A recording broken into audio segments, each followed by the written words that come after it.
আল্লাহ কখনো চাবি না বানাইয়া ওইটার তালা বানায় নাই। কথা কন, তালাও যেহেতু আছে ওই তালার চাবিও বানিয়েছে কে? মা আনজালাল্লাহু দাআন ইল্লা আনজালাল্লাহু লাহু শিফা। আল্লাহ দুনিয়ায় এমন কোন রোগ পাঠায় নাই যেই রোগের ঔষধ বানায় নাই, এমন কোন রোগ নাজিল করে নাই যেই রোগের কোনো চিকিৎসা বানায় নাই, হয়তো সেটা আবিষ্কার হয় নাই। অনেকে ক্যান্সারের কথা বলতে পারেন যে হুজুর ক্যান্সার এমন রোগ, এই ক্যান্সার তার নাই কোনো অ্যান্সার, কিন্তু বিজ্ঞানীরা বলতেছে এটারও অ্যান্সার আবিষ্কৃত হচ্ছে। সুবহানাল্লাহ কইবেন না? কিছু কিছু ক্ষেত্রে হয়েও গিয়েছে। এজন্য দুঃখের পরেই আছে সুখ, কষ্টের পরেই আছে আনন্দ।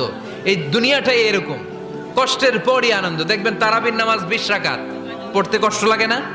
কোমরে ব্যথা, হাঁটুতে ব্যথা, কিন্তু 20টা রাকাত যখন শেষ করে মসজিদ থেকে বের হই একটা আনন্দ আছে না নাই? কষ্ট করে পরীক্ষার জন্য প্রিপারেশন নিলেন আপনি কয়েক মাস, কিন্তু ফলাফল যখন ভালো হয় তখন